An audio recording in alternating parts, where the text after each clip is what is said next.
It is with a boiling rage and a heart weighed down by despair that I must confront the latest tragic farce perpetrated in the realm of public discourse.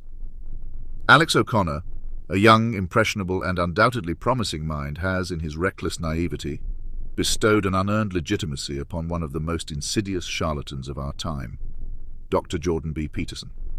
This is not merely podcast episode 451, it is a grotesque spectacle of intellectual betrayal, a sordid exhibition of how youthful idealism can be so easily manipulated by the forces of reaction and regress.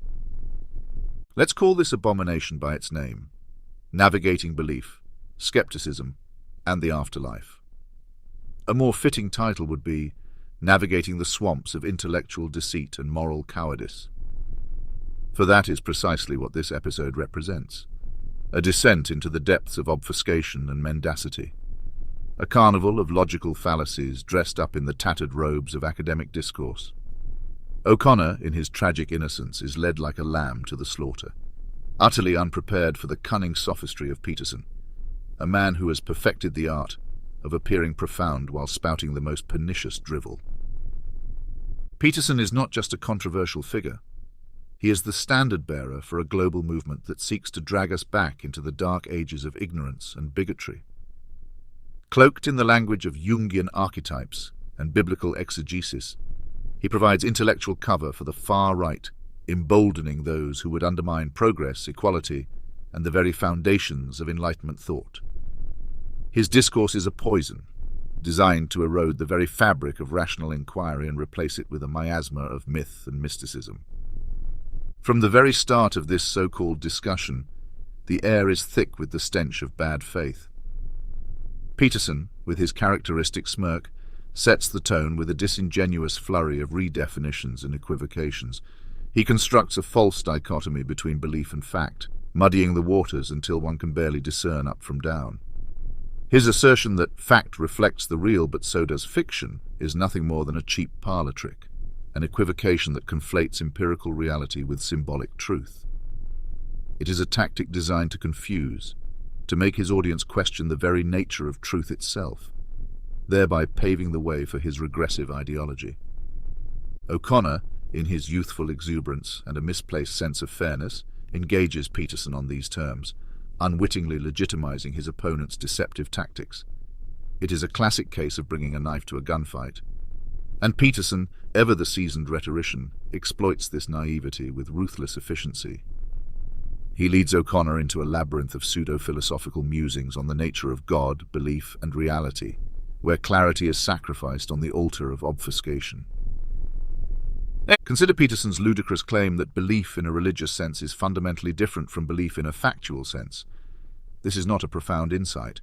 It is a banal tautology dressed up in the emperor's new clothes.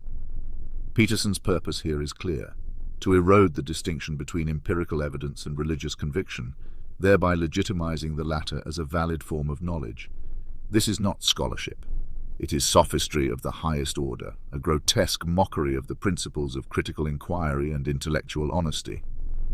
Then there's the pernicious idea that skepticism should be in the service of something, a notion Peterson trots out with all the subtlety of a sledgehammer. Skepticism, properly understood, is a method of inquiry, a tool to uncover truth, not a weapon to be wielded in the service of an ideological agenda. Peterson's attempt to redefine skepticism as a tool to carve out statues of preordained beliefs is a grotesque distortion of its true purpose. O'Connor, tragically, is out of his depth. He attempts to navigate these treacherous waters, but his lack of experience and the overwhelming sophistry of Peterson leave him floundering. Repeatedly he is drawn into Peterson's web, forced to grapple with poorly defined terms and shifting goalposts. It is a tragedy of errors, a testament to the perils of engaging with someone who operates in bad faith. Peterson's frequent appeals to authority, his use of ad hominem attacks, and his penchant for strawman arguments are par for the course, yet O'Connor, in his youthful optimism, seems ill-prepared to counter these tactics effectively. But the most egregious aspect of this episode is the very fact of its existence. By agreeing to appear on Peterson's podcast, O'Connor has lent an air of legitimacy to a man who has made a career out of legitimizing the illegitimate. This is a grave misstep, a folly born of inexperience and hubris, one that will likely haunt him for years to come. Peterson does not deserve a platform. He deserves to be confronted, challenged, and ultimately dismissed as the charlatan he is. And let us not overlook the insidious undercurrent of Peterson's appeal to the global far right. By cloaking regressive and often dangerous ideas in the language of academic respectability, Peterson provides intellectual cover for those who would turn back the clock on civil rights, gender equality, and rational governance. He is a wolf in sheep's clothing, a reactionary disguised as a sage, and O'Connor, in his tragic innocence, has unwittingly become an accomplice in this grand deception. This episode stands as a stark reminder of the dangers of engaging with bad faith actors. Alex O'Connor, in his youth and naivety, has unwittingly bolstered the credibility of one of the most insidious figures in contemporary discourse. Let this be a lesson to all who would seek to engage with those who stand against reason, progress, and the very fabric of our shared human endeavor. Beware the siren song of pseudo-intellectualism, and remember that some battles are best fought by refusing to legitimize the opposition.